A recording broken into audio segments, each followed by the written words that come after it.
you're running up on Marcia now. You are the second eldest statesman. It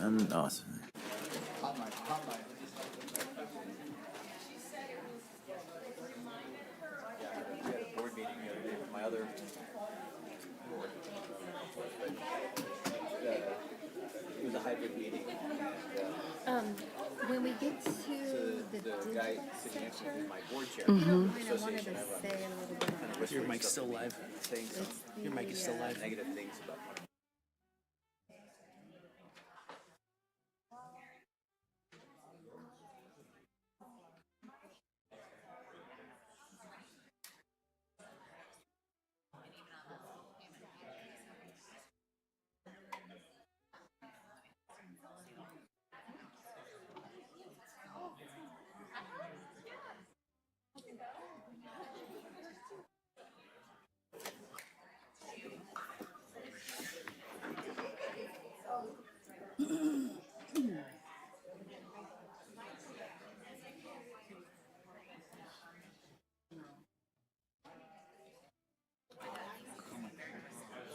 What's that?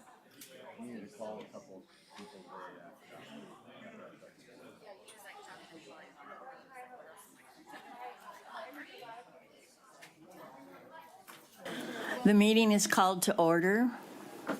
Thank you. The clerk will read the actions taken in closed session. The board voted in closed session to approve the separation agreements for 5 custodians. 2 custodians were approved for 2 weeks of pay and benefits in exchange for their resignation. The vote of the board was 6-0. 1 custodian was approved for 4 weeks of pay and benefits in exchange for their resignation. The vote of the board was 6-0. 2 custodians were approved for 6 weeks of pay and benefits in exchange for their resignation. The vote of the board was 6-0. All the actions from closed session. Thank you. We will now have the invocation led by Trustee Ryan Dack and the Pledge of Allegiance led by Trustee Inman.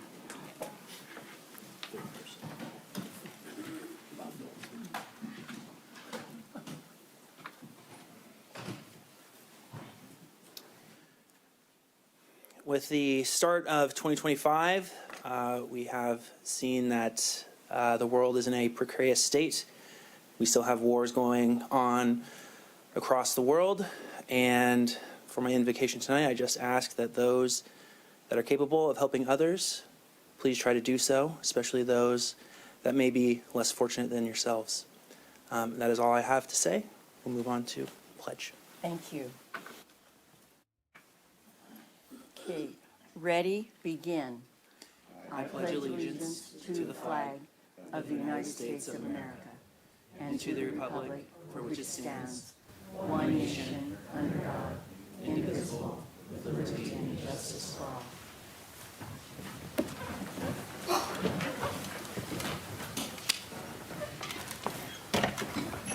We have 2 public comments.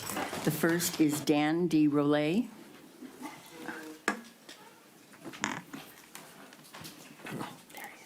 Oh, okay, wait. Good evening, trustees and Chancellor Barnes. Have it. As a full-time English instructor and past president of the IVC Academic Senate, I come before you tonight to express a faculty voice in strong support of the SOCCCD's commitment to student equity, the subject of 2 reports the board will receive from our colleges as part of tonight's agenda. Both Saddleback and IVC serve student populations in need of our continued and continual support.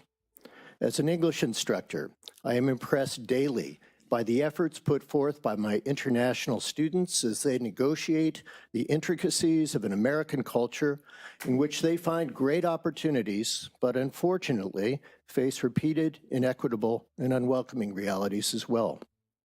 I am inspired by my students who are the first in their family to attend college, the efforts that they expend to succeed, and the need for support from those of us who know the systems and expectations of academic life.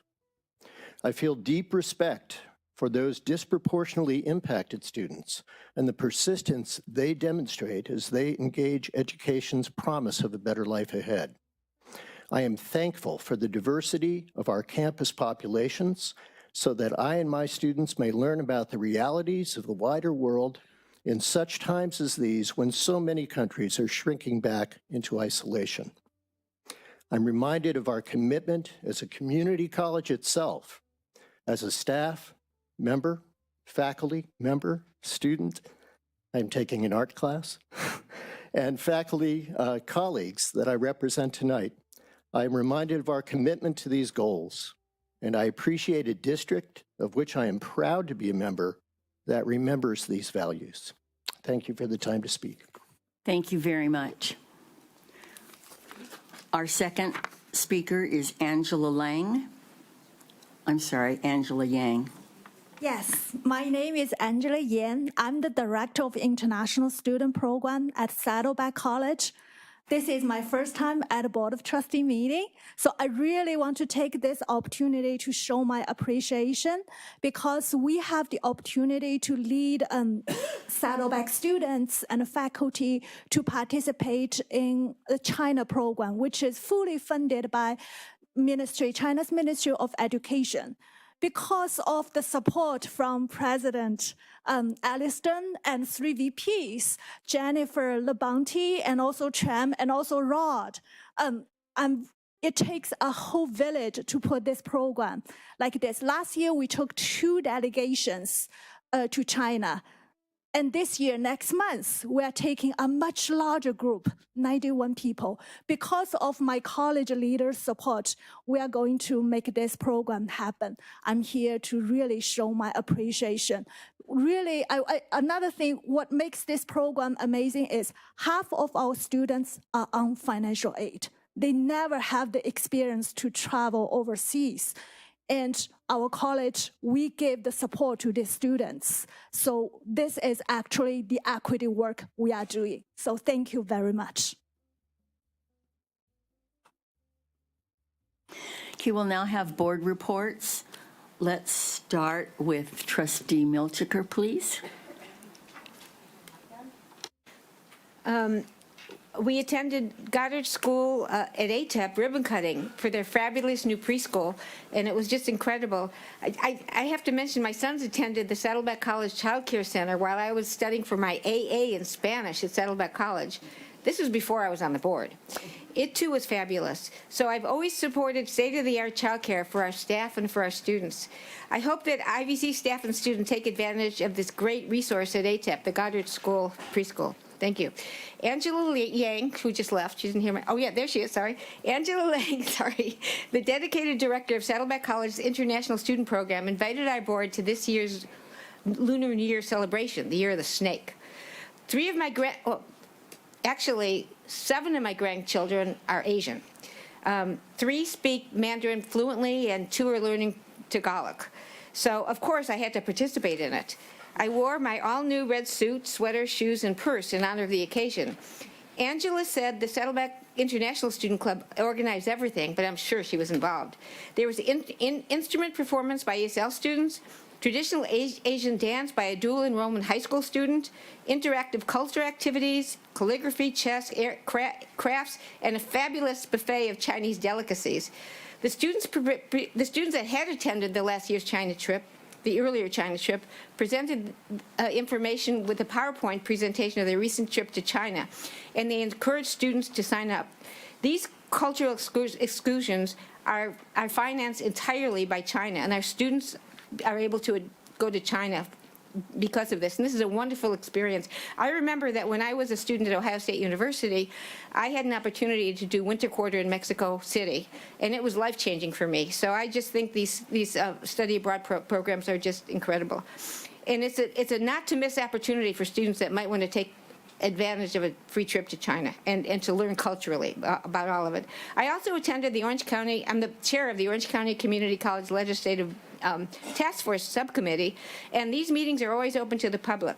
As the chair, I invite everyone, including all board members, to attend and to get an up-to-date presentation of our California and federal legislation that affects us and what we plan to do about it. Thanks. Thank you very much. I'm reminding all of us that these are 2 minutes, and so far we're fine. We need to continue that. I worked very hard at keeping Yes, 2 minutes. I know. And it was interesting besides. Thank you so much. Thank you. Trustee Bartlett? Thank you, Madam President. Since our last meeting, I've had the pleasure of attending several events and meetings. January 28th, the Goddard School ribbon cutting ceremony. February 3rd, I met with Bob Melendez, President of the Faculty Association, along with Deanna Schlerger, who's the President-elect. February 6th, I attended the Board Policy Committee meeting. February 20th, the Saddleback Foundation Board meeting, attended as a guest. And then February 21st, presented to the Excel Academy, which is held at Irvine Valley College. So after the ribbon cutting ceremony at the Goddard School in Tustin, I toured the facility and was so impressed with the methodology of how the instructors teach and interact with the students. The educational process is intuitive, robust, and offers an excellent learning experience for students. I enjoyed my meeting with Bob Melendez and Deanna Schlerger, and to hear about the priorities and thoughts from our Faculty Association representatives. We had a very candid discussion about many topics, ranging from enhancing the curriculum, student and faculty housing, and the importance of long-term planning with greater input from key stakeholders.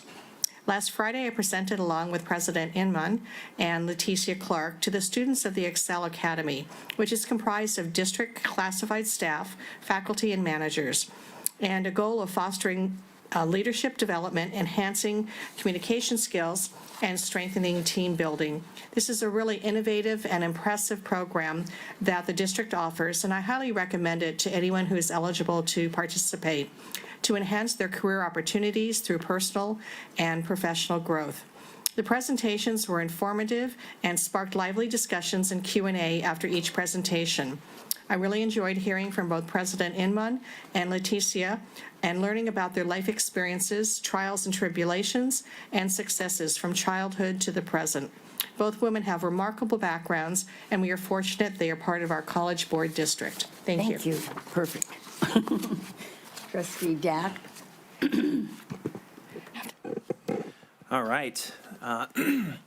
Since our last meeting, I was fortunate enough to travel to Sacramento to meet with our representatives at the Capitol to advocate for our college's needs.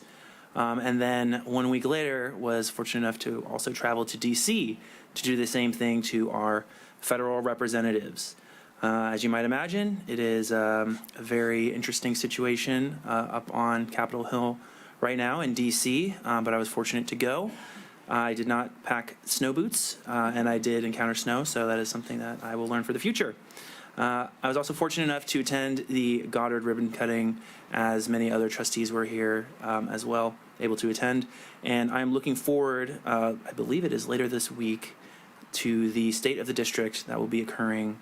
And I'm looking forward to hearing from our chancellor and everybody else. That's all for me. Steve Prendergast? Yes. So didn't do a whole lot. I wasn't at the Goddard ribbon cutting because somebody sent me a save the date but never confirmed that we were actually doing it. So I will fix that for next time. And then the things coming up that I'm looking forward to, we have the Orange County Business Council Board of Directors installation dinner on Thursday. And then on March 12th, the Orange County School Board Association dinner for anyone that's going to be attending that. And we'll report on what was presented there. I did also want to just throw it out there, just mention that by this time next month, when we have our next meeting, I hope to be coming to you as Mr. Tustin. I will be competing in the program for raising funds for the Miss Tustin scholarships. Thanks to our own Leticia Clark for nominating me.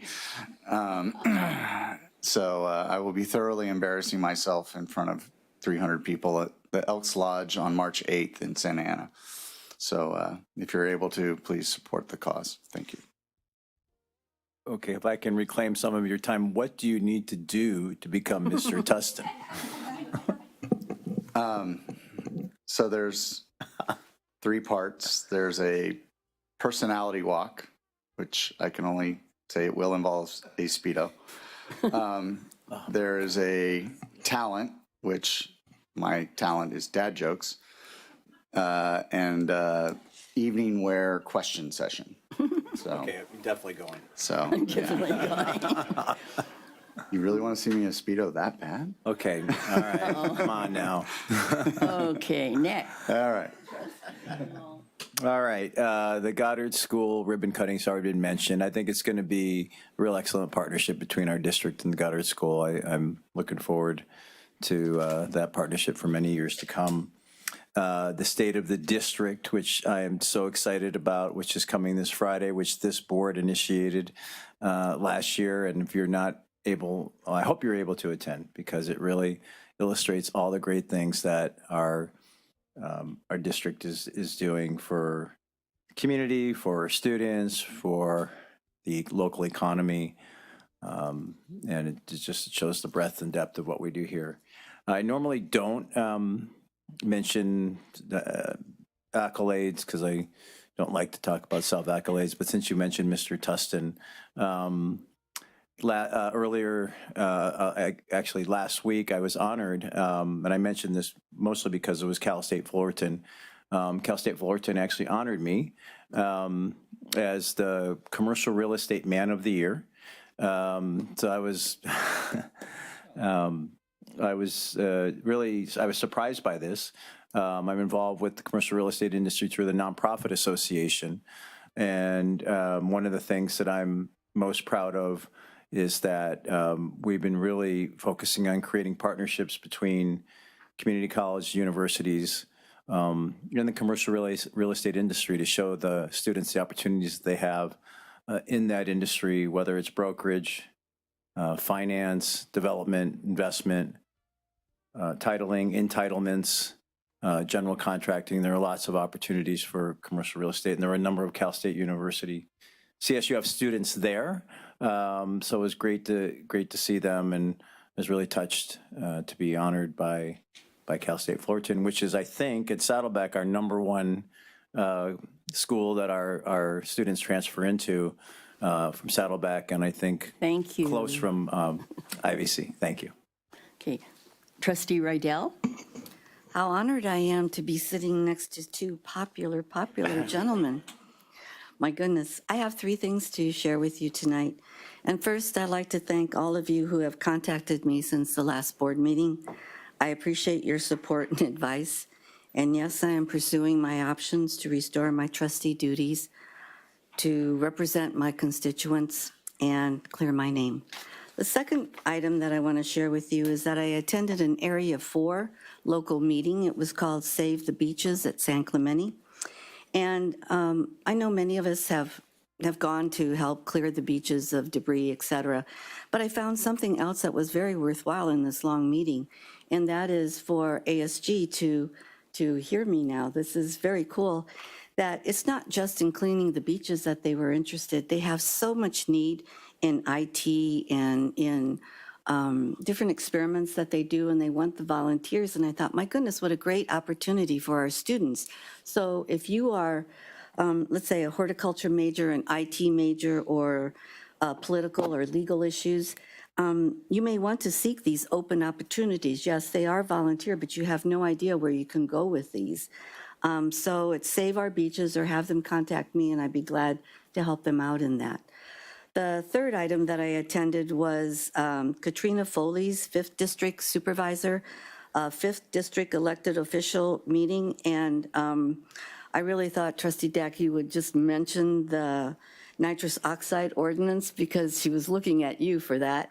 And she talked about 2 things, and that was sober living recovery homes, which I thought was very interesting for our community. And then the nitrous oxide ordinance. I mean, you can go into a smoke shop and find these, what I call them bullets, because I use them in cooking. And now it's just so easy for kids to go in there and pop those. And it's, and sometimes I would imagine that if a child was high in class, that it would be very difficult for the Thank faculty. you. Okay, well, I just wanted to share that. Thank you very much. Okay, I'll be the last one except for our student. I kind of like to do less is more, so I pick out one thing sometimes. This time it's reflections on the Washington, D.C. trip. Riding on a jet plane, reading about the 57 bus. New committee, looking for a title for a common campaign. I suggested Harvard 5% acceptance, UCLA 14%, community colleges 100%. But my favorite was suggested by someone else, debt-free degree. Downtime, want to see the pandas, too cold. Speaker speaking, not much mention of the elephant in the room. Appointment day, hooray, Letitia is here, hooray. First meeting with Representative Dave Min. There were fundraisers, watch parties, and now visiting him in his congressional office. He did remind us, I've only been here 3 weeks. Congratulations. Big black card to the Department of Labor. It's still there. Excellent meeting. We had to end at 2 p.m. because the meeting had to be we had to exit the building because of snow. Another big black car to take us back to see Representatives Young Kim, Mike Levin. Very happy to see us.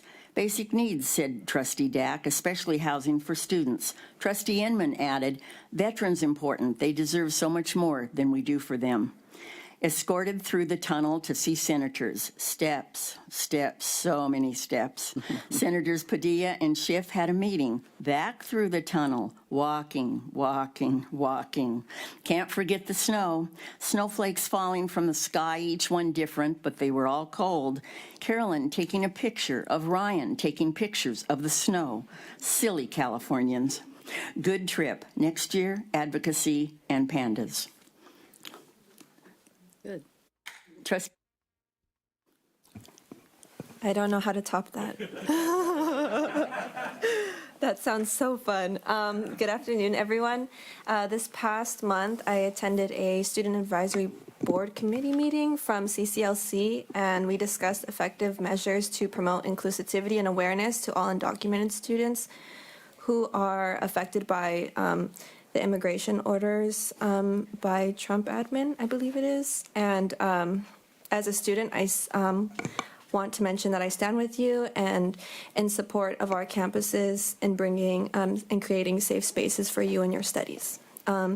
Another item in discussion is prepping for National Foster Youth Awareness Month, and IVC is so happy to have Lizette Bobadilla back. I will be working closely with her. She is our foster youth counselor, and she does a lot for us there. Also, I want to congratulate and highlight Foster Club at Saddleback for all their hard work and efforts to reensuring student success and inclusivity.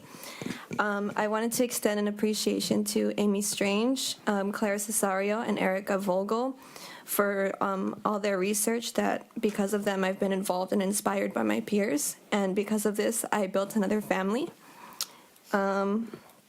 I wanted to apologize for any disruption my board report last meeting has caused, and I thank you all for being a part of this cope and healing journey. Also, about Washington, D.C., I went my first year, and I think EOPS got to go with ASIVC at the time, and there was enough funding for us, and it was my first time traveling out of the state. And so being in this environment where you can make advocacy and change, I felt like was really impactful. So I hope that other foster youth and EOPS students can do the same each year. Nice. Thank you. Thanks. What? Oh, we're now Associated Student Government Reports, and these reports are also 2 minutes. Do we? Call which one? Irvine Valley College? No. Saddleback? Thank you all very much. Thank you so much, Student Trustee Charlotte Clemente, for those great words on immigration. Thank you, President Inman.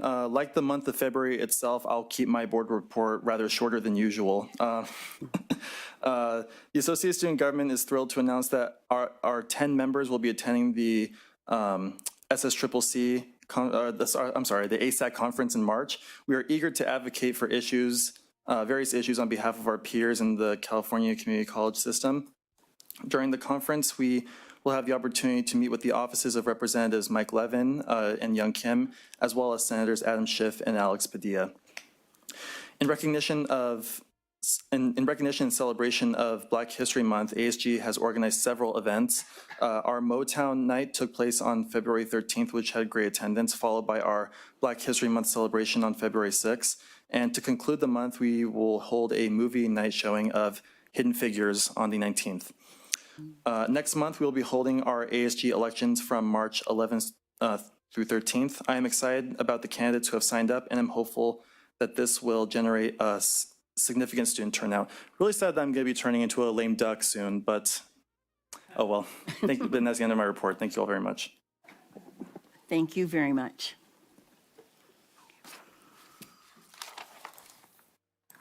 Faculty Association, Robert Melendez. No. Oh, wait, I'm sorry. Irvine Valley College Academic Senate, Rebecca Beck. Thank you, President Inman. Good evening, all of you. I want to take a moment this evening to reaffirm something fundamental to who we are as educators at Irvine Valley College. In the midst of the shifting policies facing higher education, one thing I want to ensure our students is that we remain constant, our commitment to teaching every student who walks through our doors.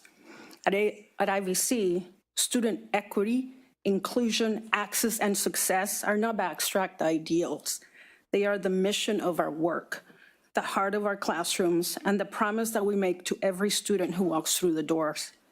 Our students arrive with different levels of preparation, different lived experiences, and different obstacles in their paths. Some face systematic barriers, some juggle multiple jobs, some carry the weight of self-doubt. But let me absolutely be clear, we will teach them. Faculty at IVC, we do not measure students by where they start, but how far we can take them. We do not close doors, we hold them open.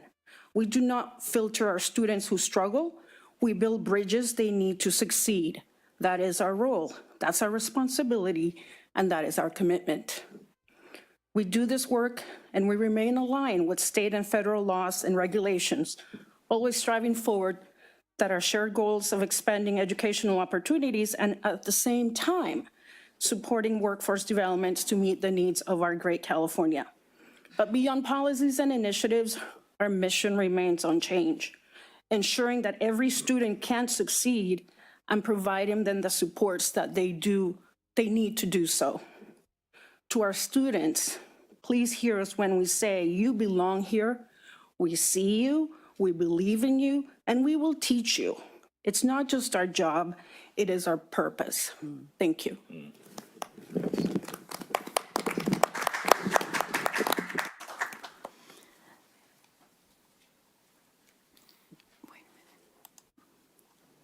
Thank you. Now the Saddleback College Academic Senate, Dan Walsh.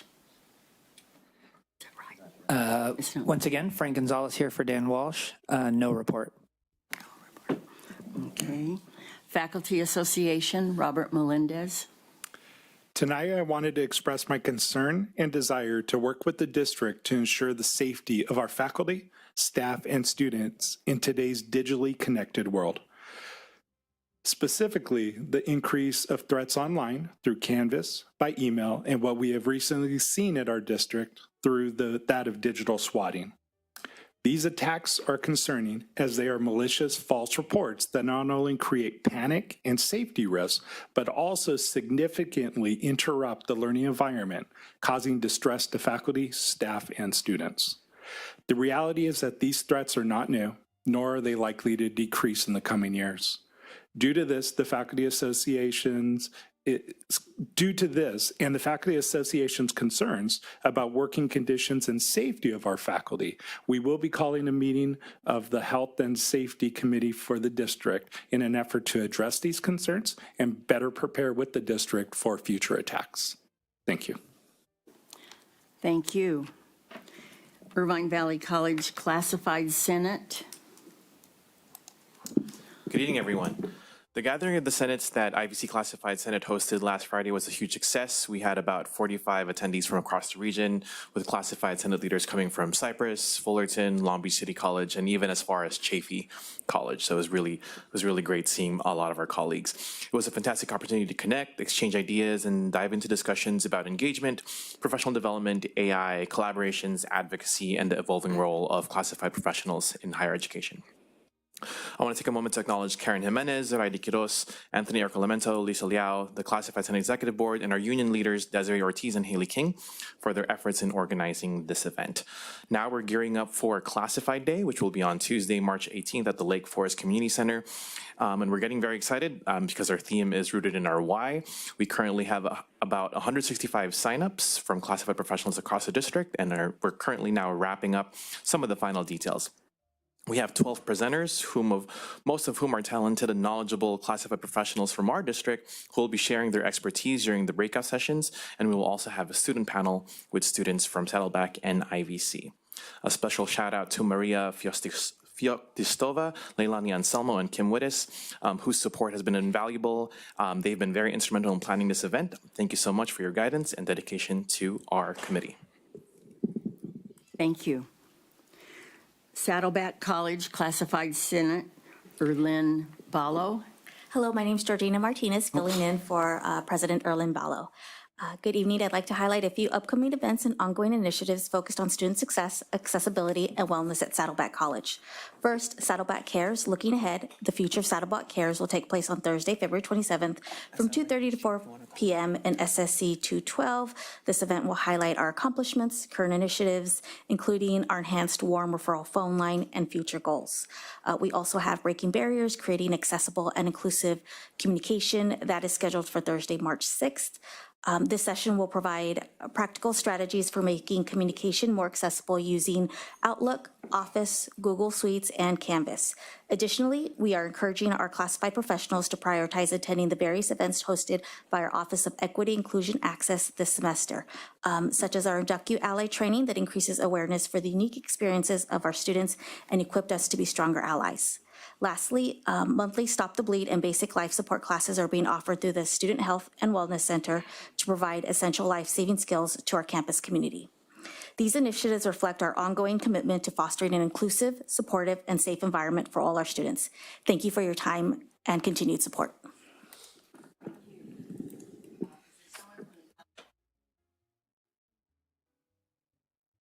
Okay, California School Employees Association.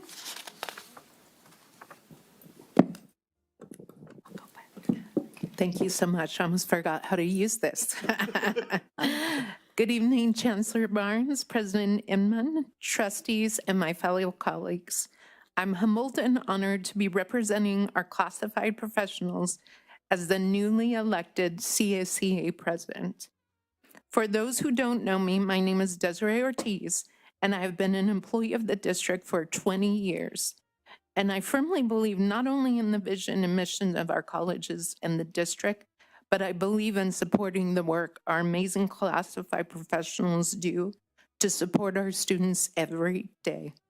As you heard in the beginning of the meeting, this work has not been easy, but it's been amazing getting supported by many of you in this room and in the district, both by President Hernandez and President Stern, my fellow faculty colleagues, my fellow Senate leaders, and more importantly, the HR department has been vital into my success.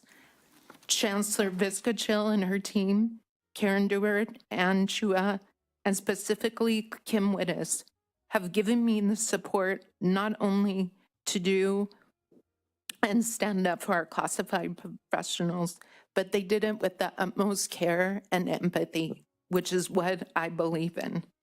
And I also want to thank my predecessor, Scott Ferguson Green, for taking this role for the past 12 years. It is not an easy feat to do this work, and I am humbled that he believed in me and my classified professionals believed in me. Thank you all for your support, and I look forward to working with you. Thank you. Clarice, would you like to give a report from IVC? Yes, I would. Thank you so much. I apologize for my tardiness. I just finished up a bio exam that could not be rescheduled. For STEM students, exams come in waves. There's about 3 each semester. So wish me luck on that score, please. Right now for ASIVC, we're in the middle of an election cycle with 32 candidates. So last week we held our candidate forum where candidates could share their platform with potential voters. And we have a couple other initiatives in the works right now. So our sustainability co-chair is getting ready to plan our first Earth Day since after the pandemic. So what that's going to look like is we're going to have a lot of nonprofit organizations that are sustainability focused, and we're also going to have a couple of sustainable activities throughout the week to teach students how to be more sustainable throughout their daily lives. And then our VP of DEIA is planning a clothing drive where we are going to donate all of the resources we receive to a women's shelter. And she is also preparing with the chairs of the President's Advisory Council on Diversity, Equity, and Inclusion for our upcoming IVC DEIA Day. And then we have our VP of External Affairs, Farsha Torpernuri, who is currently trying to seek sponsorships for our ASIVC legal defense resolution. We currently have the resolution sponsored by ASIVC, the Undocumented Caucus, and the Latinx Caucus, and we're preparing to send 4 students to the SSCCC General Assembly next month. And we're also preparing to send about 6 students to the National Advocacy Conference in DC, along with Saddleback. And that is all I have for my report. Thank you. Thank you. Is there anyone here from the Police Officers Association? Okay. Are there any board requests for reports? Okay, then we'll go on. There are no public hearings.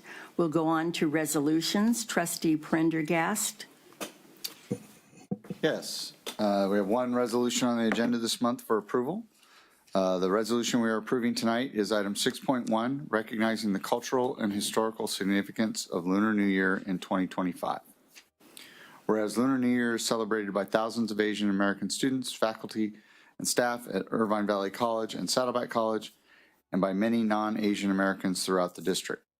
Therefore, be it resolved that the South Orange County Community College District, SOCCCD, recognizes the cultural and historical significance of Lunar New Year. And be it further resolved that in observance of this Lunar New Year, the year of the snake, my year, the SOCCD expresses its deepest respect for Asian Americans and all individuals throughout the world who celebrate this significant occasion, and wishes Asian Americans and all individuals who observe this holiday a happy and prosperous New Year. Shinin Kwai Le, Tung Hai Fat Choi, Chung Mung Nam Oi. May I please have a motion and a second for the resolution? Second here. Okay, it has been moved by Trustee Milchiker and seconded by Trustee Jamal. No. Trustee Rydell. Trustee Rydell to approve the resolution. We will now vote.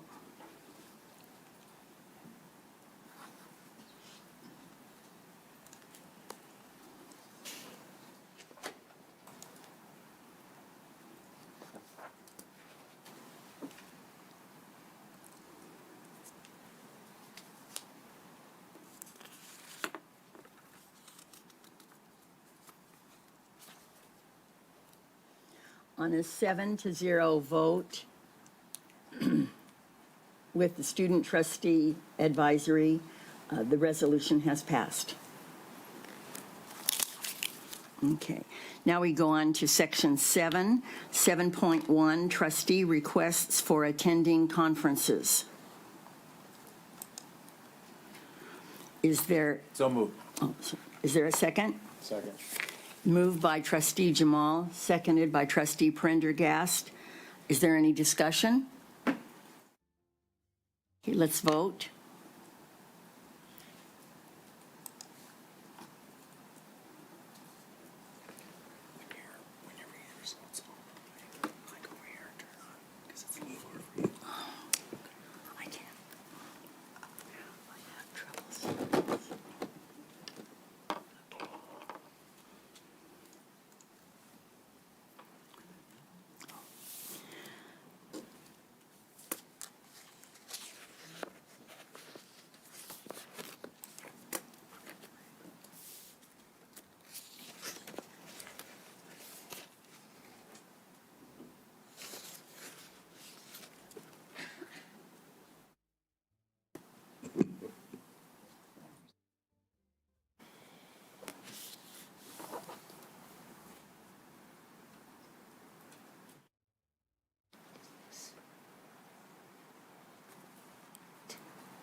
On a vote of 7-0 with student advisory voting yes, the motion passes.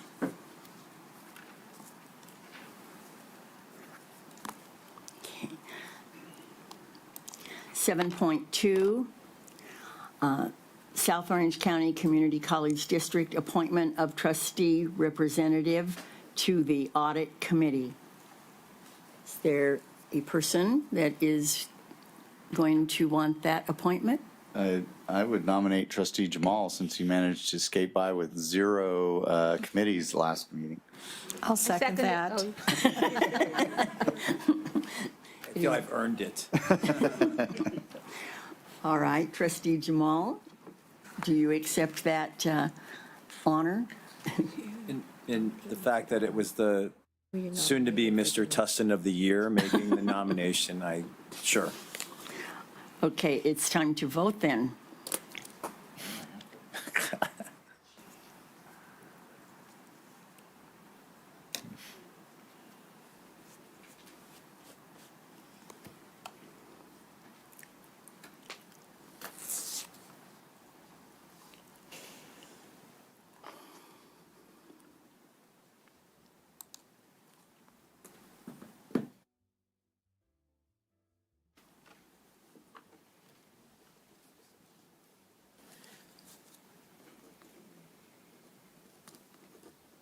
On a 6-0 vote with the student trustee advisory vote of yes, the motion to make trustee Jamal the member of the audit committee has passed.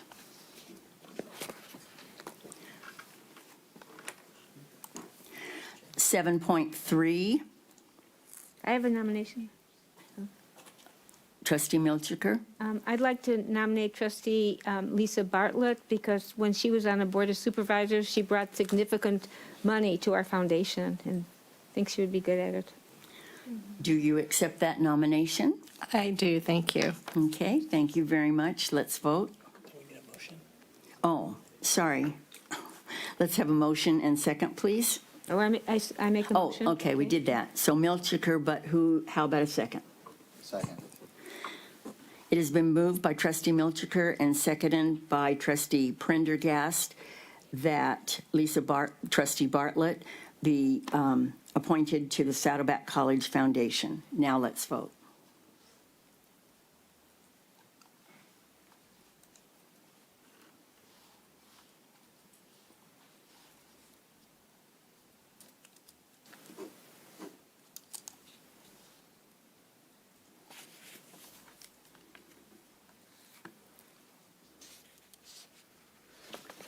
On a 6-0 vote with the student trustee advisory vote of yes, trustee Bartlett has been approved for the Saddleback College Foundation representative.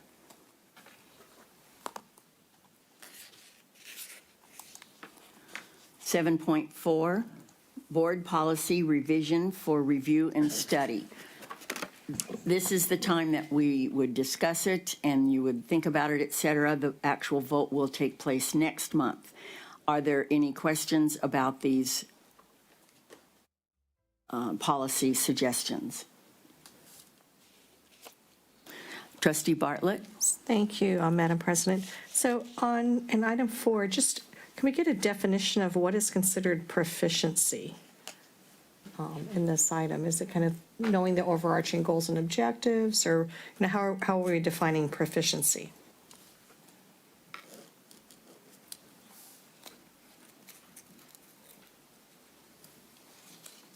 For the management team evaluation.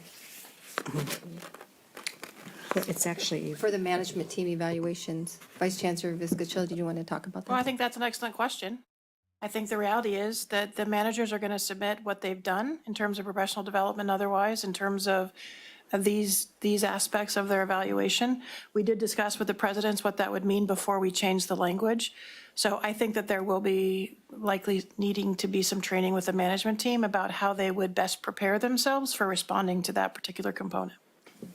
Okay. I also just want to make mention that this is actually new Title V regulatory language that now mandates that DEIA be embedded within the evaluations of our employees. So this is the piece for managers. May I also add, because this district is very proud of the language negotiated for a faculty association, that particular language is all about student success in the classroom. So a faculty member must respond if they have consistent success rates for any particular disaggregated student group by race, ethnicity, if they have lower consistent success rates than other groups, and also if they have any success rates below 40% in their class, they have to prepare a document telling us what their plan is to address that in a teaching and learning effectiveness manner. Okay, so I agree with you. It probably will require some training and then with the quantitative measures here in place, just so they know what they need to achieve. I 100% agree with you. Okay, thank you. Trustee Prendergast? Would that be something that would go in the AR? What the actual qualifications are that would meet proficiency, or? No, it'd be different for each employee based upon their position. Thank you so much. Okay. Because I know oftentimes we have policy, but then the details are in the AR. Yeah, I mean, I will say I was concerned about how this will be operationalized, but the presidents and the vice chancellors have told me that this absolutely can be operationalized based on individual positions. So they'll have to work with management team to decide that. It's not as simple as other particular classifications because every manager has different oversight areas. So you can't use one criteria for all managers. Are there any other questions or discussions? Trustee Bartlett? No, I think you answered my question. So for management team members versus classified management team, the definition might be different. Is that correct? Based on those members? The particular position that a manager holds and what their areas of oversight, that would be different for each individual manager as to how that would be operationalized. Okay, great. Thank you. Okay, thank you.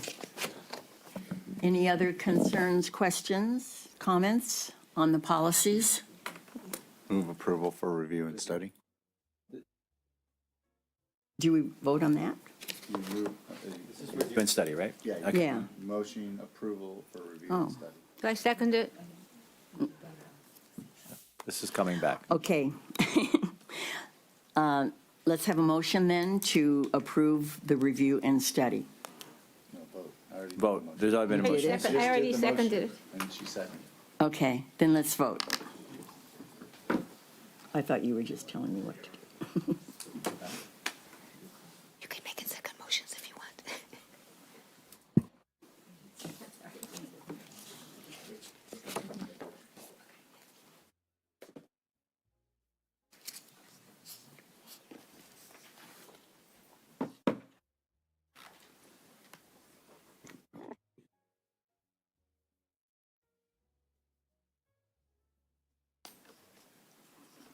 On a 7-0 vote, with the student trustee voting yes, it has been, the review and study for next month has been passed.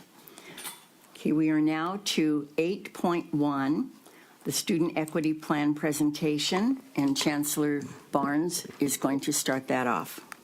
Thank you so much. I'm very excited to be able to introduce our Student Equity Plan presentation. I just want to echo some of the sentiments in the room that were spoken directly and indirectly this evening. But to say the least, there's a lot happening at the federal level in terms of developments in the form of what I would call guidance and not law that we continue to monitor for potential impacts to our colleges and district. And I do want to reiterate that our district and colleges remain in compliance with state and federal laws, including Proposition 209.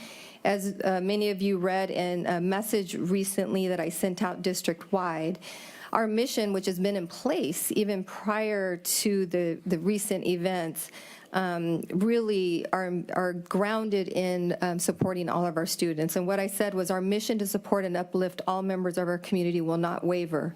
We will persist in our efforts to create a welcoming and supportive space for everyone, ensuring that our campus remains a beacon of inclusivity and respect.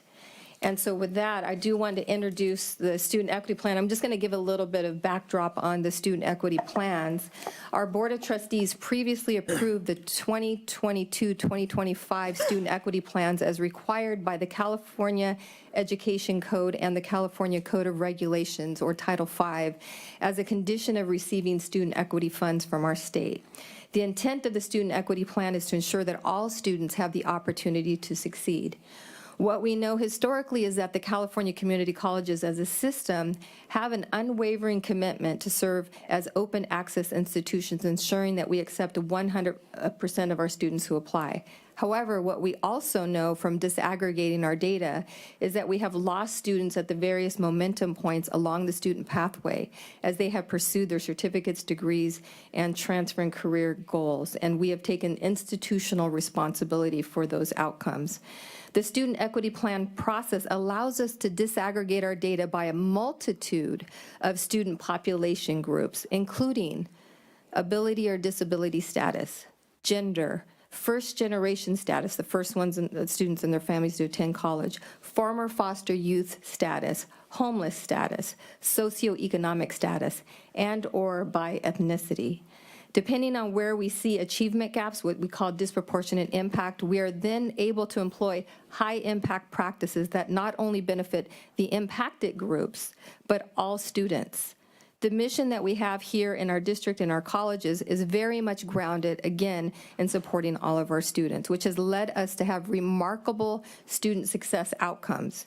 It is through our embracing of diversity, of equity, and of inclusion and accessibility that our colleges continue to be the beacons of hope for our community, even allowing us to consistently achieve high state and national rankings. I'll end with a quote provided by Jesse Ryan, who's the president of the Campaign for College Opportunity. Our multiracial democracy is rooted in freedom, not suppression, of information. Data as a tool for illuminating progress and spotlighting barriers to completion transcends partisanship. It's a tool to better support students on their educational journeys and hold campuses accountable for supporting their success. I'm extremely proud of our colleges and the work that we do to support all of our students. And with that said, I'd like to introduce our speakers, Aaron Pollard, Director of College Equity, Inclusion, and Access at IVC, and Dr. Susana Castellanos, Director of College Equity, Inclusion, and Access at Saddleback College.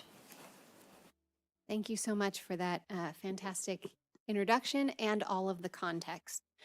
I'd like to apologize in advance. It looks like we're having a little technical difficulty. The right third of our screen is not showing, so we'll go ahead and explain anything that might not be visual there. Okay, oh good, it looks like we got most of it. So today we are going to talk about why focus on student equity, equity versus equality, the specific equity metrics that we use with the state when we turn in our student equity plan annually, the specific elements that we disaggregate the data by, and then we'll go specifically through our student equity plan at Saddleback and Irvine Valley College and give everyone an update on our disaggregated elements in the 5 metrics for the specific student populations we are focused on and really working to try to improve their outcomes. And then lastly, we'll talk about what comes next as we move forward with our student equity plan and the next iteration of it.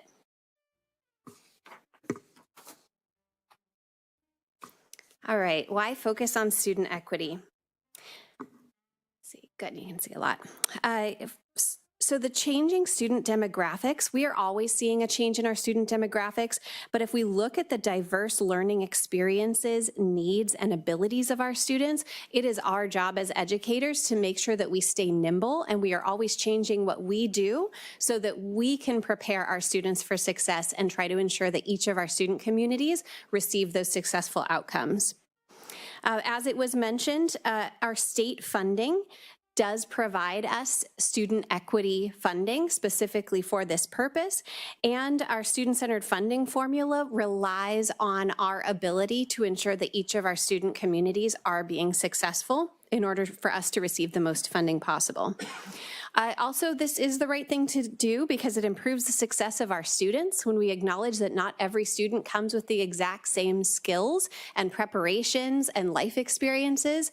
Then we can provide a more tailor-made education for our students. And this is in alignment with Vision 2030 from the Chancellor's Office, also the accreditation standards, and lastly, widening the pipeline for future workforce needs. So it's really important that we're focusing on getting our students not only graduated, meeting their own academic goals, but also getting sustainable wages that lead to social and economic mobility in their futures. Now transitioning as to from why equity to what is equity. We have a visual for you, and unfortunately, because of our technical difficulties, you can't see the full picture, but I will walk you through it. Equity is about providing support systems for our students. And in order for us to successfully provide those support systems, we need to understand the difference between equality and equity. It will be a disservice if we do not acknowledge their unique needs. We have students coming to our campus with diverse educational backgrounds, experiences, and we have diverse learning abilities.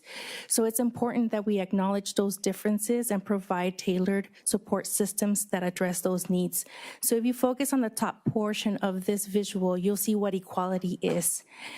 Each of these individual students have a bike. So if we can think about the bikes being our support systems, if we provide each student with the same support system, for some it may be adequate, but for others it may not. And for some it may be even inaccessible, as you can see by the visual for the person with a wheelchair unable to ride that bicycle.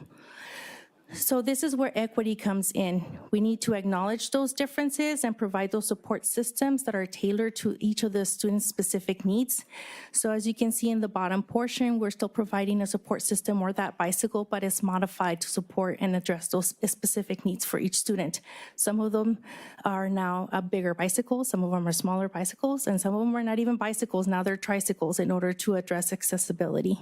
So equity, bottom line, is about addressing each of the unique needs of our students so that all students have an equal opportunity to access those support systems and to also complete their academic journey within our district. When we submit a student equity plan, We have an opportunity to fix it. He says we'd like to, if you want to. we have an opportunity to fix the slides if that is something that you would like us to proceed with. If not, we can continue.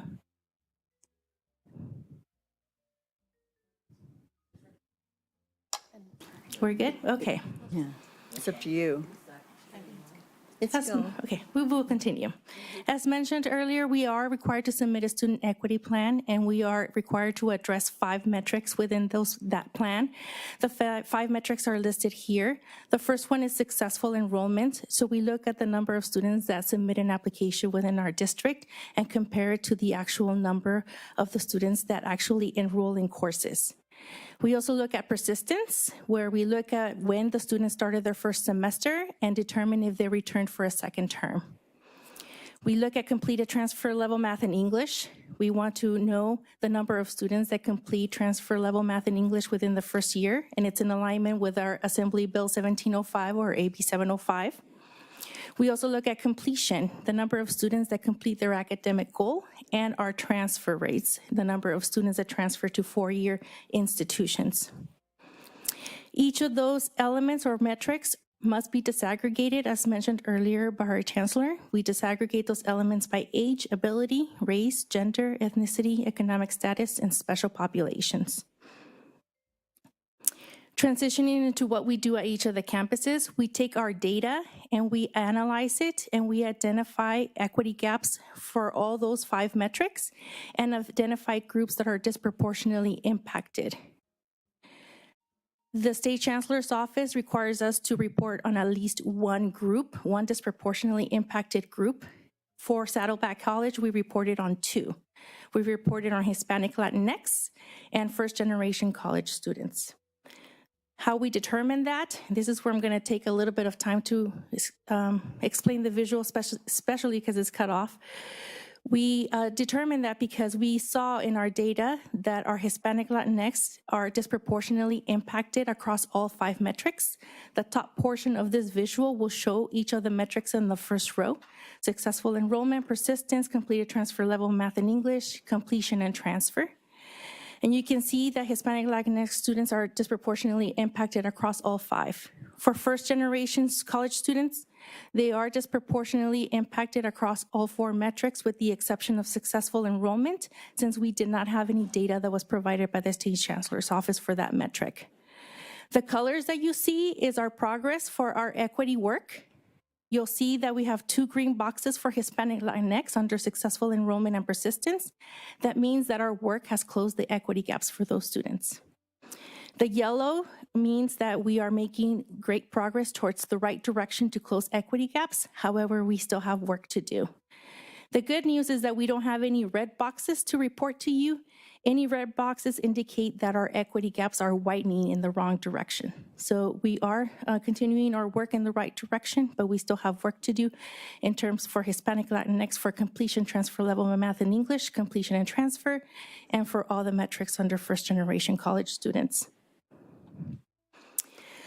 Some of the initiatives that have been implemented to address these metrics are listed here. This is not an extensive or a complete list. For successful enrollment, we are continuing our efforts for bilingual enrollment support. We are continuing our onboarding experience for first-time students, known as becoming a Bobcat.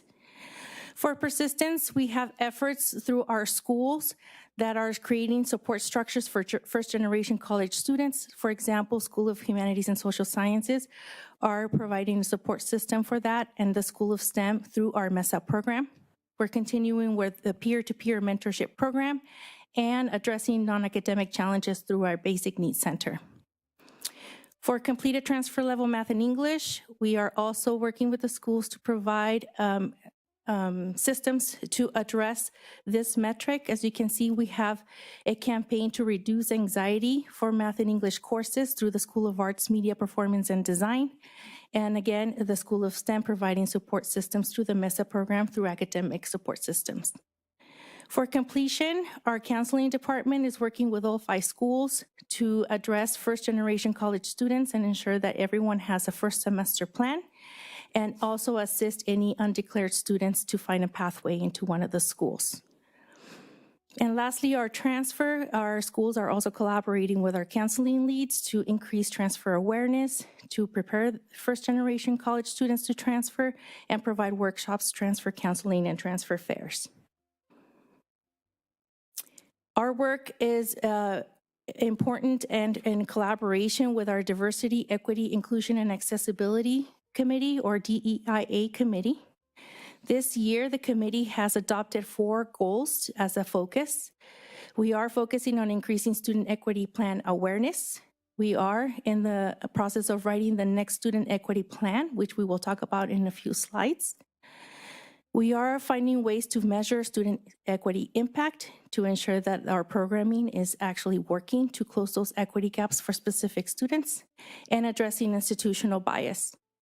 The Equity Committee is also integral in the part of the resource allocation process for our campus, and that is to ensure that initiatives that are equity focused are actually prioritized for disproportionately impacted students. And then we also collaborate with our Professional Development Committee to recommend opportunities for our employees. Some of the examples are here. We are providing culturally responsive teaching and learning strategies, providing customized dashboards to address completion, and also have equity-focused programming during Flex Week for our faculty.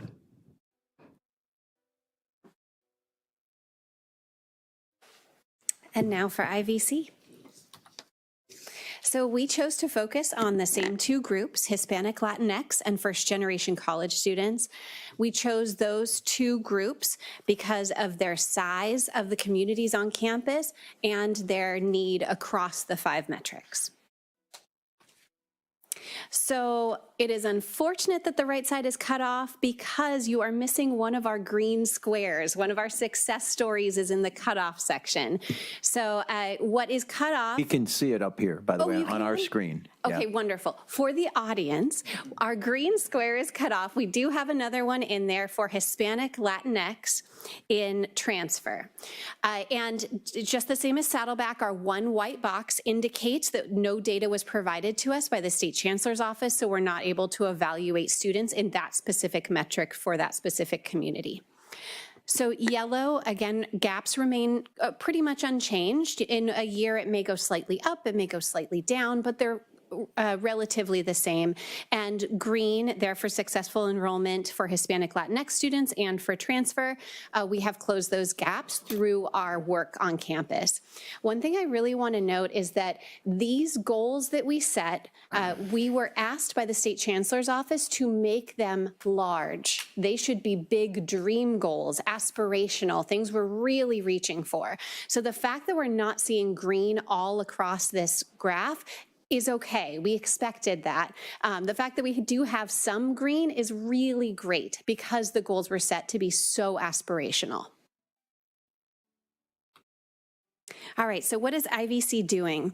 We have lots of initiatives on the campus, and this is a small selection of the things that we are doing.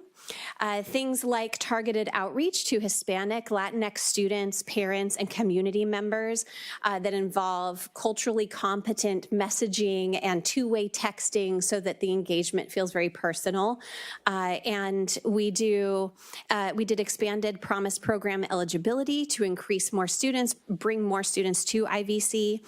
Our guided pathways completion teams are focused on student pass rates.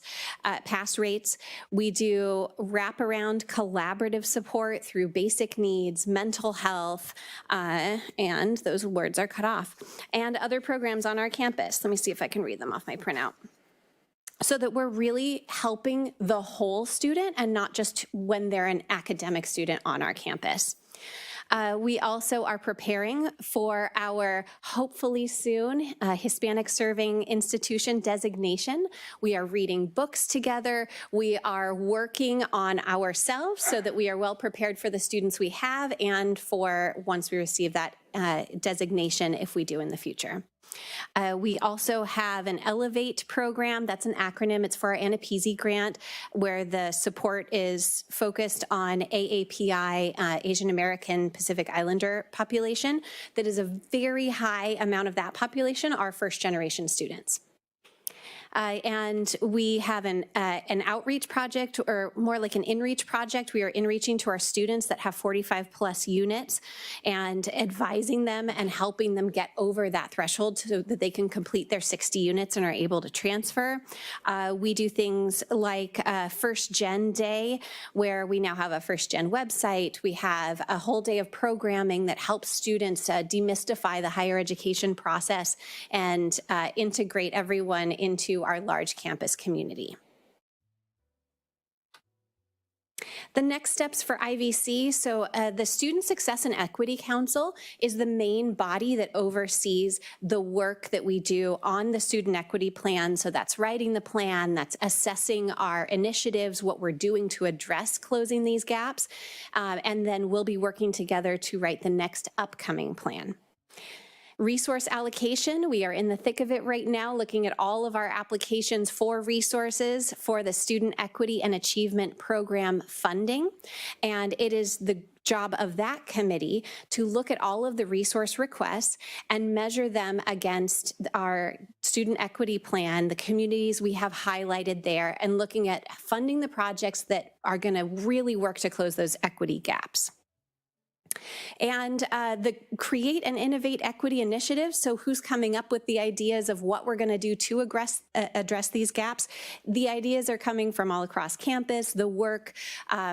These are a few of them listed here. We have the President's Advisory Council on Diversity, Equity, Inclusion, and Awareness, Guided Pathways Steering Committees, work groups, completion teams, our Academic Senate, our Classified Senate, and our Associate Students of ASIVC, or of IVC, all have Vice Presidents of equity now. They're all dedicated to doing this work as well. And then we also have another group called Support Through Equity Programs, where every 2 weeks the equity leads get together and we talk about our various communities and how we can leverage our resources to help each other's students. So as mentioned earlier, we are going to start developing our new iteration of our student equity plan. The 2025-28 student equity plan is due November 30th to the State Chancellor's office. And we're going to jumpstart that work by taking both teams from IVC and Saddleback, a team of 10 for each, to the 2025 Student Equity Planning Workshop, which will be held this week, Thursday and Friday at Long Beach City College. That will be give us an opportunity for us to start brainstorming and strategizing how we're going to tackle this document. And we are going to be writing this process and through transparency and vetting the completed document through our shared governance committee before we bring it back to you prior to the deadline of November 30th, since it requires your review and adoption. And lastly, the next equity plan is going to look pretty similar as far as the structure and what they want us to do with it. One interesting thing for this go-round, for this 3-year plan, is that they are requiring campus engagement before we submit the plan. They want us to take it to our various shared governance groups and get the input of lots of different communities on campus. That is something that both campuses have already been doing. It's just a required part of the plan now, so that will absolutely be part of it. Moving forward, they're using the language intensive focus. Those are the disproportionately impacted groups that we already have highlighted. For us in the current years, the Hispanic, Latinx, and the first gen students. So going forward, they're still asking us to select 1 to 3 disproportionately impacted groups and really focus intensely on trying to close equity gaps for those communities. And then lastly, they are moving forward with the same 5 metrics we've been talking about today, so that'll be consistent in the next plan. And that is all we have. Thank you so much. Thank you. Are there questions or comments? Trustee Prendergast? It's okay. Okay. Great job, both you, Susan and Aaron. I think you touched on it, but the 2 groups that were focused are Hispanic, Latinx, and then first-generation college students. Obviously, you mentioned, I think there's, among first-generation college students, there are Hispanic students in that. So how do we go about, I mean, I'm sure it's data-driven. How do we go about then selecting the groups that we think are disproportionately impacted? Yeah, and yeah, go ahead. For the new plan, that's what you're asking. How are we going to go about choosing the new groups? Yes. Okay, so we have been provided data by the State Chancellor's office. I actually have some of the data here for Saddleback College. And what we are seeing just from a simple glance, and again, we're going to be diving into this deeper when we meet on Thursday and Friday. They're going to be providing us with fuller data. But based on what is in NOVA now, that is the system where we submit our student equity plan. What I see is that in this iteration, most of the metrics where our students are showing up the most within the 5 metrics is our Asian students and our first generation college students. So last iteration, it was Hispanic Latinx. This time they're showing up, the Asian population is showing up on each of the metrics. That doesn't mean that that's what we're gonna address. We need to look at deeper data to figure out if that's our best approach and the best choices for this iteration. And it doesn't mean that we're not gonna address the ones that we don't choose.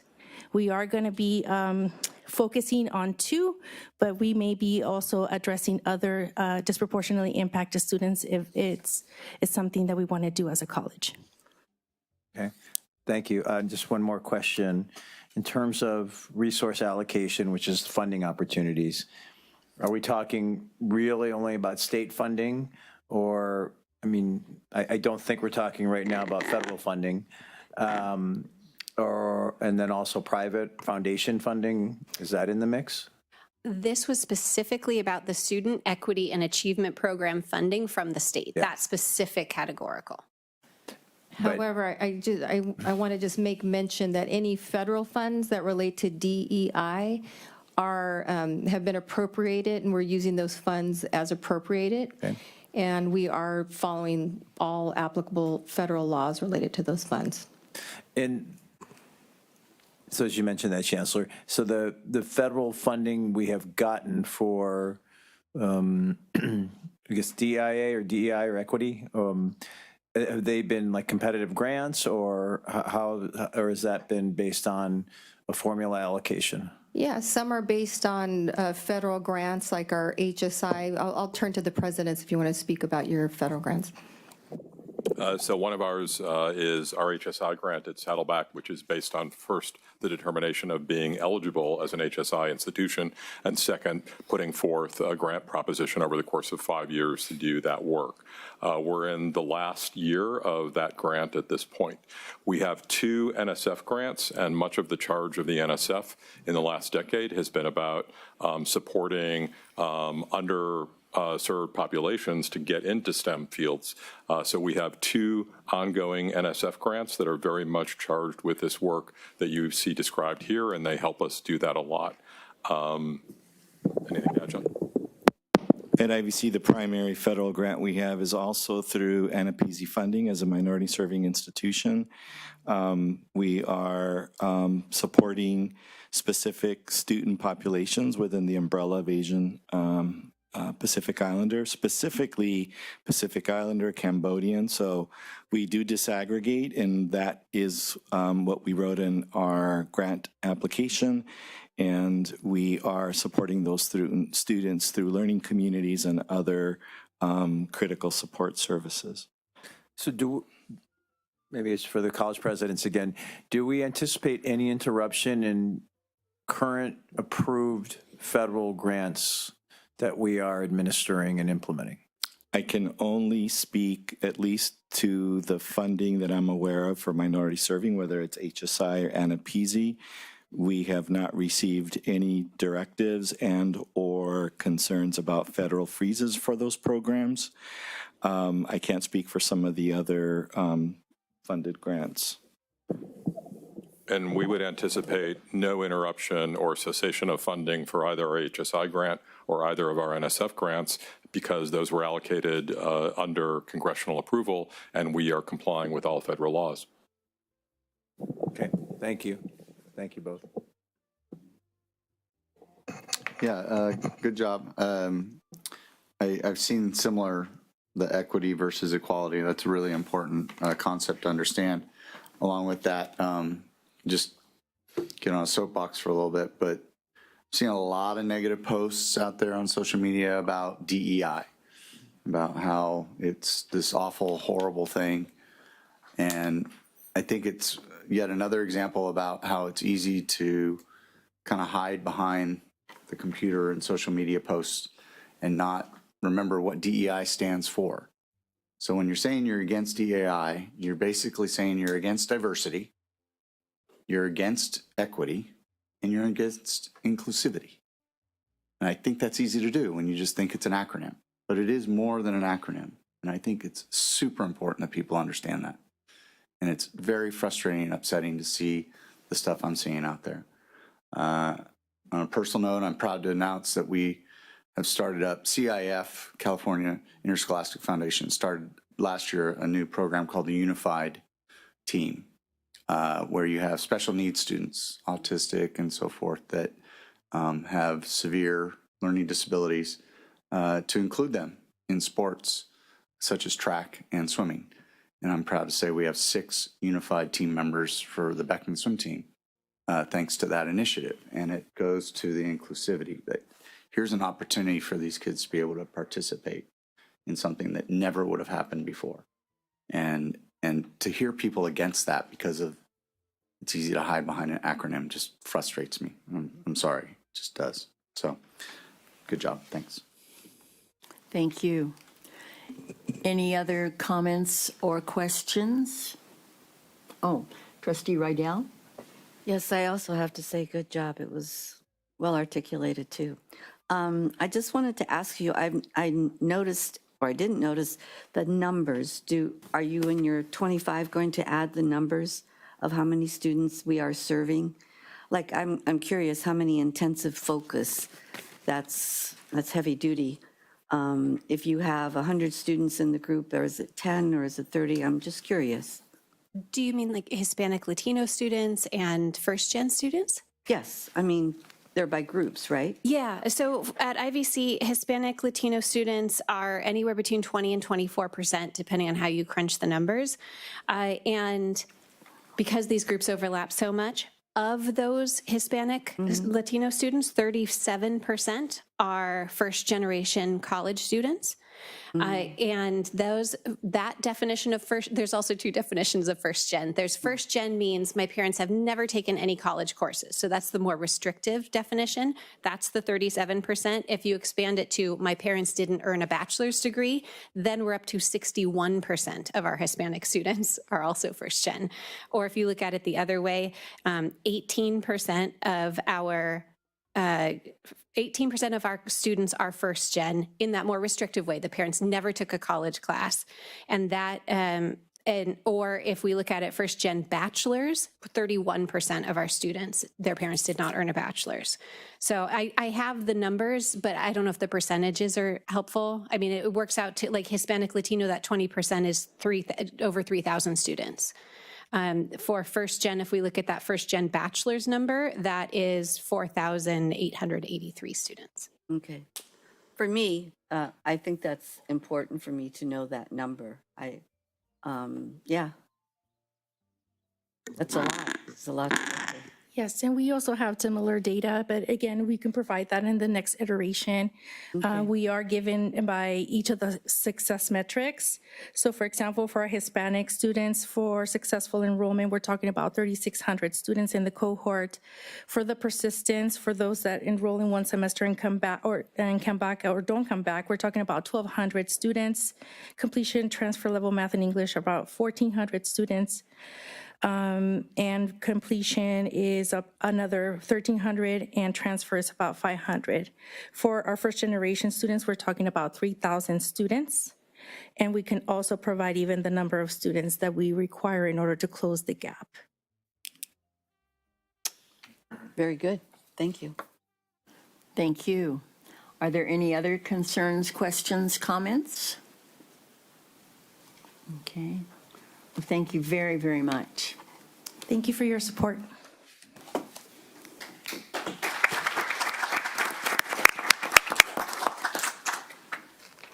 Okay, section 9 is the consent calendar, and these will be all voted in one vote except for items that are pulled for separate action. And I would like to start off by pulling 9.3. Are there any other pulls? Move the balance of the items. Okay. It has been moved by Trustee Jamal and seconded by Trustee Dack. No, Trustee Pendergrast, that we vote on the entire thing except for 9.3.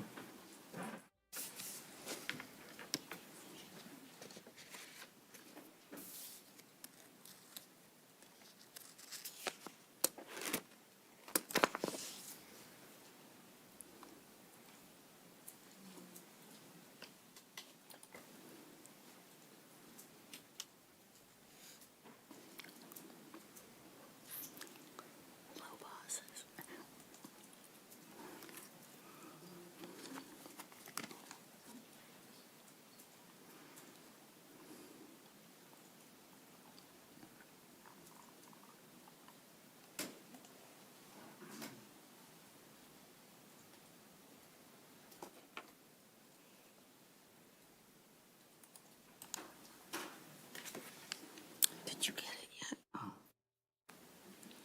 Okay.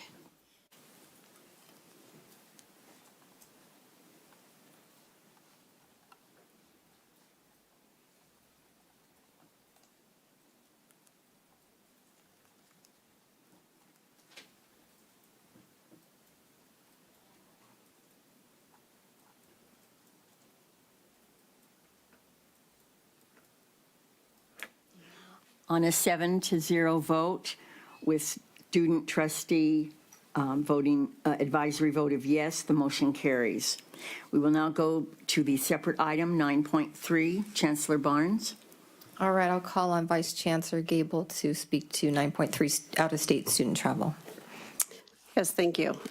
We just need to make a correction on the number of students and employees that are attending the China trip, which is the third item listed on your agenda item. So for the China research trip, there will be 81 students and 11 employees. So that's what we're requesting the board to act on. Okay, is there any discussion about that?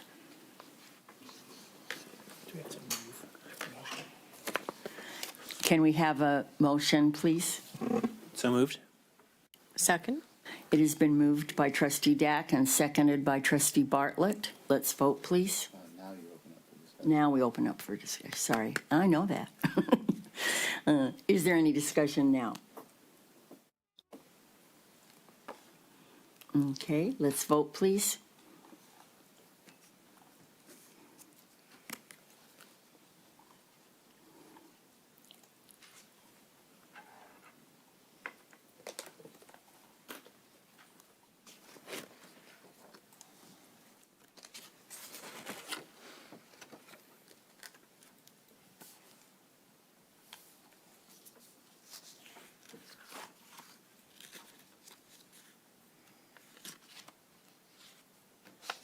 On a 7-0 vote, with student trustee advisory vote of yes, the motion carries. Okay, we're now on to section 10, business services. 10.1, non-resident tuition fees. Can we have a motion? Second. It's been moved by Trustee Milchiker and seconded by Trustee Bartlett. Is there any discussion? Just a quick question, probably for Vice Chancellor Gable, just so that there's an understanding, this is not some arbitrary number we came up with. And I did read the background on it, but if you could just briefly explain what we're doing here and why we came to that number for non-resident tuition. Certainly. No, it is not arbitrary at all. It's actually very prescriptive on how we can calculate both the non-resident tuition fee as well as the capital outlay fee. It's all laid out in our Title V regulations. So what we're doing is we go through, we do the calculation, we come up with the district rate, and then the state provides us with a statewide average rate. And then you can also poll your contiguous districts to see what rate they are charging. So those are like the three main options for what you can charge. So what we are doing is we are recommending that we go with the statewide average cost for our non-resident tuition, and then the capital outlay rate, that is our own individual calculated rate for the district based upon the capital outlay expenditures that we incurred in the previous year. So for us, our calculated rate for capital outlay is $134, but we're recommending the $50 per unit. And I didn't mention the non-resident tuition rate that we're recommending is $400. So it'll be a total of $450, which is just a slight $4 increase of where we are today at $446. So it's less than a 1% increase of what we're recommending. Okay, thank you for that. Thank you. Any other discussion? Okay, let's vote, please.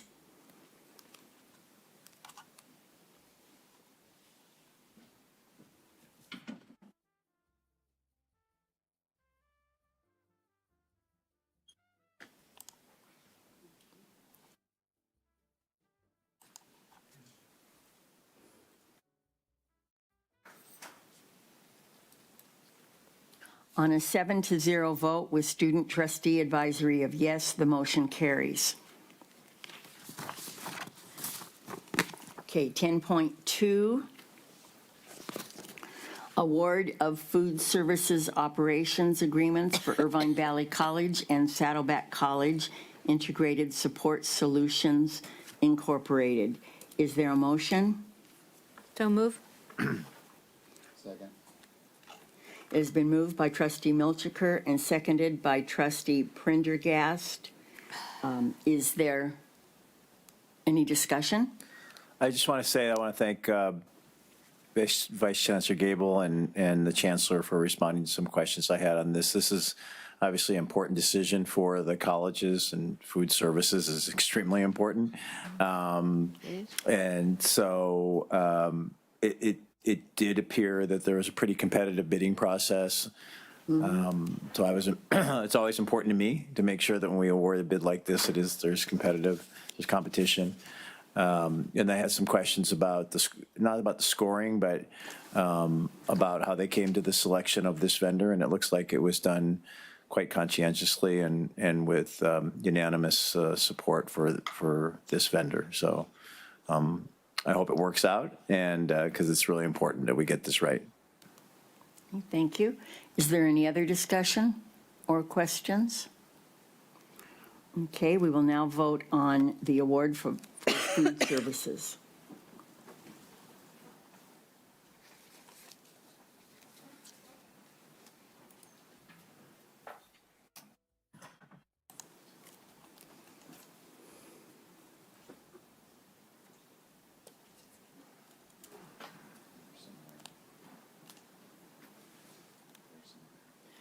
On a 7-0 vote with student trustee advisory vote of yes, the motion carries.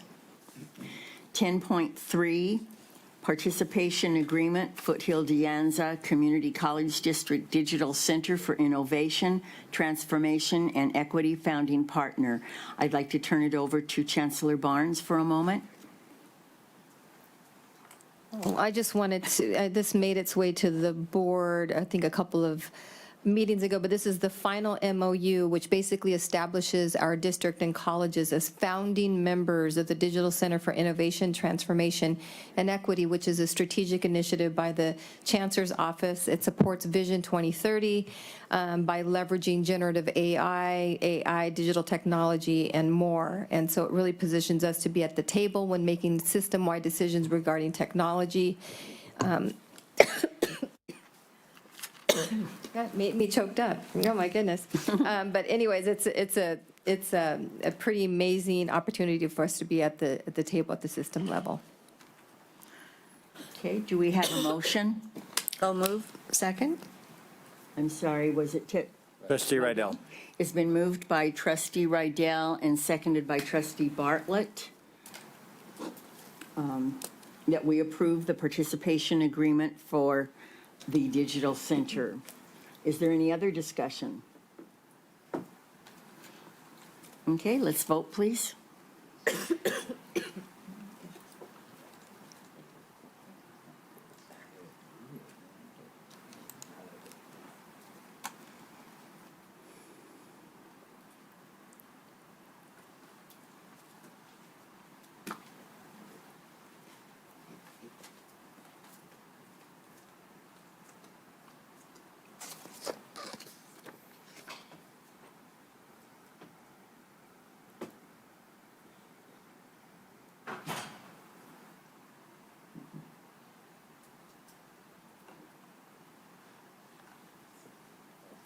On a 7-0 vote with student trustee advisory vote of yes, the motion carries. 10.4, award of DSA inspection services agreement for the Irvine Valley College Student Services and Student Union Project, the Anaheim Group, etc. Do we have a motion? So moved. Second? It has been moved by trustee Jamal and seconded by trustee Milchiker. Is there any discussion? Just good job getting a lot of competition on these bids. Any other discussion, questions? Anything? Okay, we will now vote on the DSA inspection services agreement.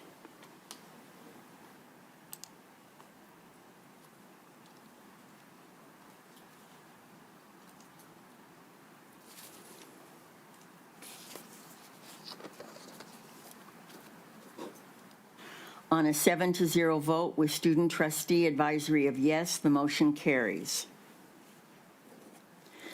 10.5, award of material testing and inspection services agreement for the Irvine Valley College Student Services and Student Union Project, Nino and Moore, Geotechnical and Environmental Sciences Consultant. Is there a motion? Move the item. Second?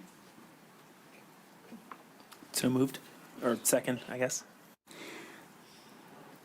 It was moved by Trustee Bartlett, is that correct? Okay, thank you. And seconded by Trustee Dack. Is there discussion? Okay, let's vote, please.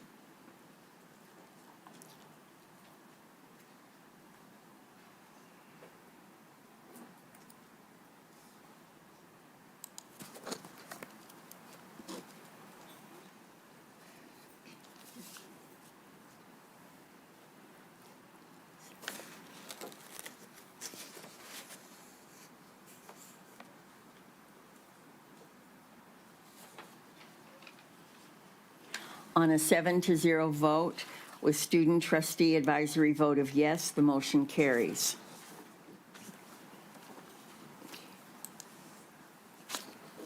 .6, award of design services agreement for upgrades to parking lots 1A, 3A, 5A, and 9B at Saddleback College, Kimley Horn and Associates Incorporated. Is there a motion? So moved. Second? Second. It has been moved by Trustee Rydell and seconded by Trustee Dack. Is there discussion, please?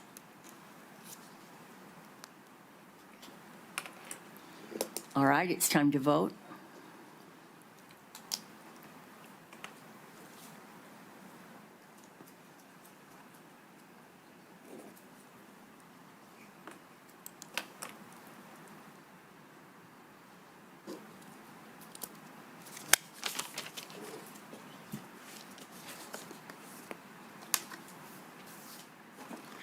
On a 7-0 vote with student trustee advisory of yes, the motion carries.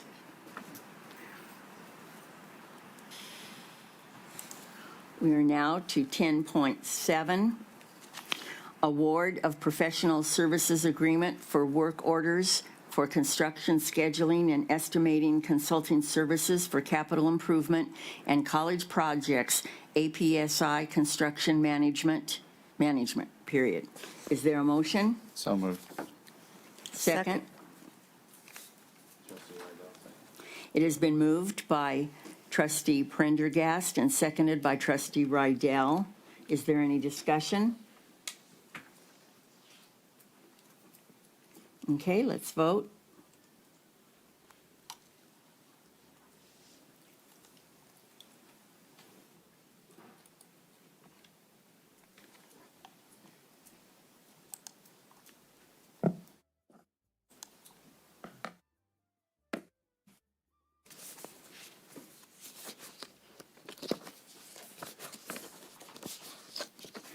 On a 7-0 vote with student trustee advisory of yes, the motion carries. We are now on to section 11, human resources. 11.1 is the academic employees and management personnel actions ratification. Would turn that over to Vice Chancellor Viscachill. Yeah, there's no changes on this item. However, I do need to read out, you're going to vote on a contract tonight, and by law, I need to read out components of that contract. So the person being employed is Dr. Rebecca Roscoe. Her position is Assistant Dean, Health and Wellness and Director of Nursing. Her contract dates are January 13th, 2025 through June 30th, 2026. Range 20, Step 6, annual salary $222,612. Thank you. I think I forgot the motion. Is there a motion to approve this, please? So moved. Second. It has been moved by Trustee Dack and seconded by Trustee Bartlett. Is there any other discussion? Yeah, I have a few things. I just like to mention some important people that are retiring from us, and we thank them for their work. First, there's Gary Barnack, who is a grant project manager at Saddleback College, who worked here 10 years and 4 months. There's Ilkner Urbis White, who went with me to China with the Irvine Valley College for a debate team, and I paid for the whole thing myself. I didn't get a free trip to China. She's a math instructor at Irvine Valley College, and she's been working here. She also teaches engineering, 24 years and 9 months. Scott Fredrickson, a business entrepreneur instruction at Saddleback College, who's been working here 11 years and 9 months. Scott Kennedy, chief of police at IVC. We got a nice information about him from the president of Irvine Valley College, who's been working here 8 years and 7 months.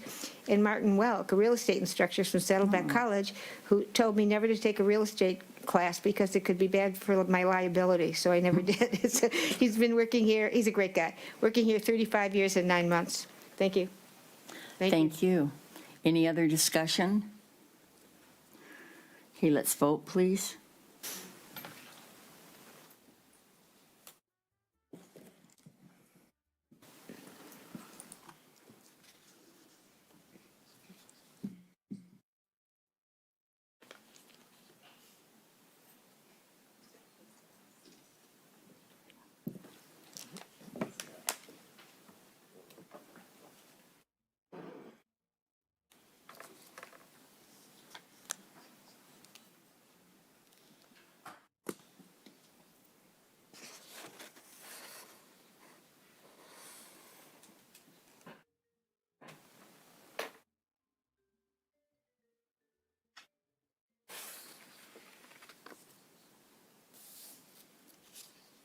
No, I don't have anything. Oh, I'm sorry. I was reading. We get it?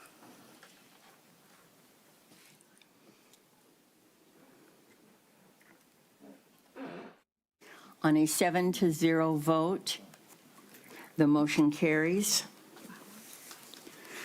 11.2, classified personnel actions.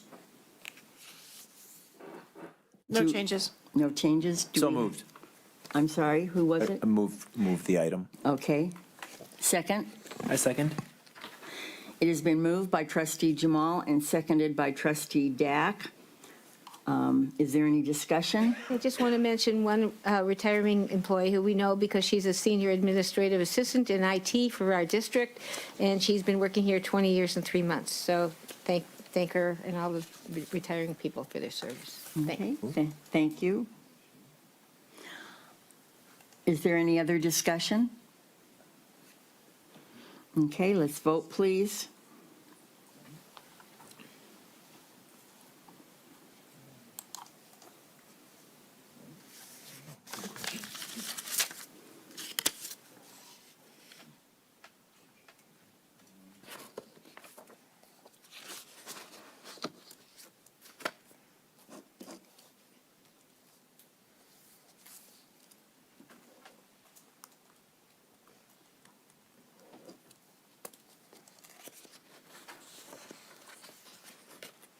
On a 7-0 vote, the motion carries.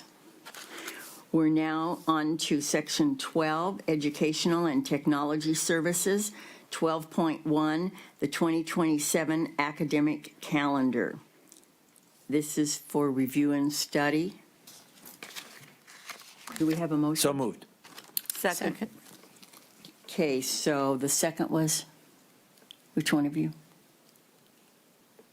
Your discretion. Oh, okay. It has been moved by trustee Jamal and seconded by trustee Bartlett. Is there any discussion about the calendar? This is where we miss trustee Wright. What did he do? Oh, He had always had really good questions about the calendar. He did. who was it? Okay, it's for review and study, and let's vote now on that.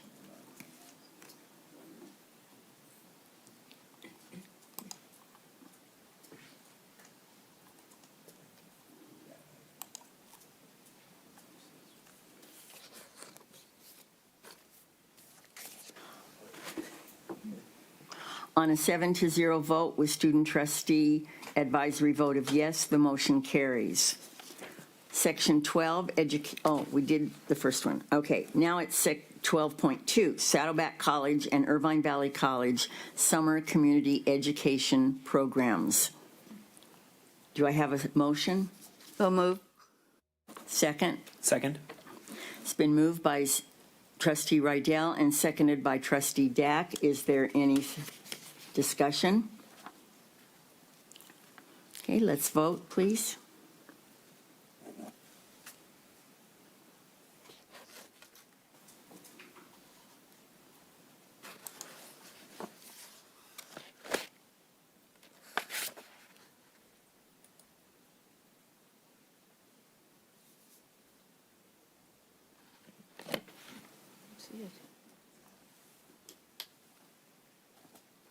Oh, I see what I just did. I backed out of it because I was looking at something else.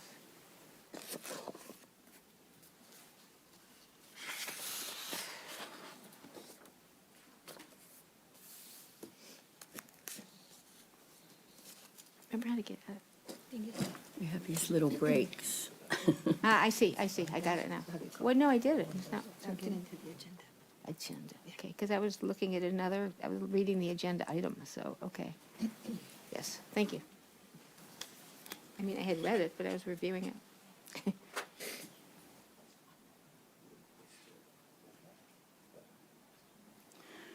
On a 7-0 vote with trustee advisory student vote, the motion carries. I believe that is all the motions. Information items. I don't read those, do I? You can read. There are some very interesting information items. Just read them really fast? Okay. Saddleback College and Irvine Valley College speakers, the quarterly financial status report, the monthly financial status report, legal fees report, basic aid report, retiree trust fund, pension stabilization trust fund, quarterly investment report. What a lot of work going into all of that. It's amazing. Okay, we now have reports from administration. Starting with me? Sure. All right. I just want to actually thank members of the Chancellor's Planning Commission. It's a 40-plus commission made up of members of the various constituent groups in our colleges and district.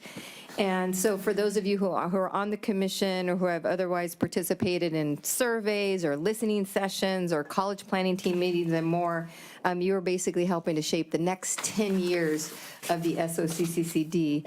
So soon we'll be able to reveal our new vision, mission, and values, along with our strategic priorities, which in essence places all of our students at the heart of everything that we do, positioning our district and the community that we serve to be leaders in social and economic mobility. So I'm super excited about it, as I know all of our constituents are, and that'll be coming to the board at the end of this semester. So we'll be excited to see reveal the final product. And that concludes my report. Thank you. Irvine Valley College President. Thank you, Board President Inman. Just wanted to report that Irvine Valley College has been in discussions with the City of Irvine for some time now to partner to provide housing support for transitional age youth, which are defined as individuals who are 24 years or younger, who are actively unhoused or imminent risk of homelessness, and who are not living with family of origin. This is through state funding through HHAP, the Homeless Housing Assistance Prevention that the state has received funds for. They would, in essence, subcontract with IVC to provide these support services for transitional age youth. What it would allow us to do is, one, provide housing support, which would consist of up to $2,000 a month in rental assistance, to provide comprehensive, holistic support services, and to expand our relationships with community-based organizations to expand housing opportunities. The city, as I mentioned, would subcontract with IVC for $250,000 a year for 4 years. I am hopeful that we might have an executed contract to bring to the board fairly soon. I just want to thank Aaron Pullard, who you met earlier, Dr. Martha McDonald, and others who've been working with the city to secure this partnership for quite some time now. And I think it will go a long way to continuing to support our basic needs.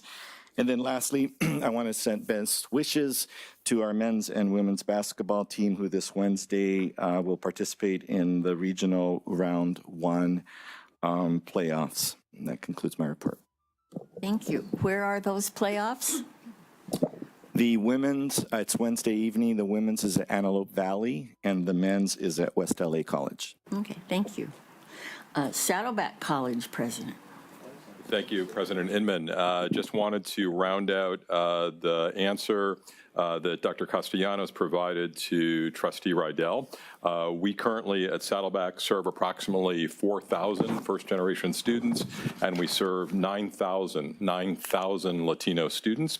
I wanted to point out that the number, that's about a third of our student population, that's gone up about 1% in each of the last 5 to 6 years, and that is because of purposeful, intentional policies and processes to ensure that we are lowering barriers.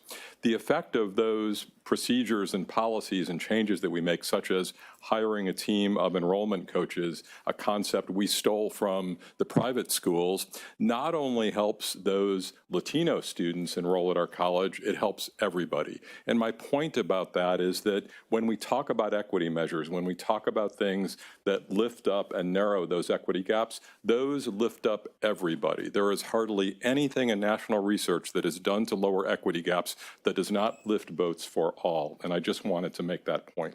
Finally, I want to thank the board for supporting the Chancellor's move to make us an inaugural member for the Digital Center for Innovation, Transformation, and Equity. I am just returning from AI Boot Camp this weekend, and Dr. McDonald and I were lucky enough to be seated as inaugural members of that committee at the start of the boot camp that I was part of. And the big epiphany for me from the boot camp is that 10 years from now, about 80 to 90% of jobs are going to require AI skills. And during the pandemic, we focused on the digital divide as being about technology hardware. The future divide is about the students who will have those AI skills to get them ready for the future based on where they went to school, and those who won't because they went to schools that still consider AI to be cheating. That's the future digital divide, and we're going to be at the front of it, and we're going to be making sure our students do not fall on the wrong side of that divide. Thank you. Thank you. Vice Chancellor of Business Services. No report. Vice Chancellor of Education and Technology Services. No report. Vice Chancellor of Human Resources. No report, but you perfectly pronounced my last name, and I wanted to acknowledge that. Thank you. I've been pronouncing it and spelling it since the age of 5, so nice job, Trustee Inman. I've been working on that. Thank you. And Prendergast, too. All right. Okay. Okay, I think we are done. If there's no further business, the meeting is adjourned. Yes.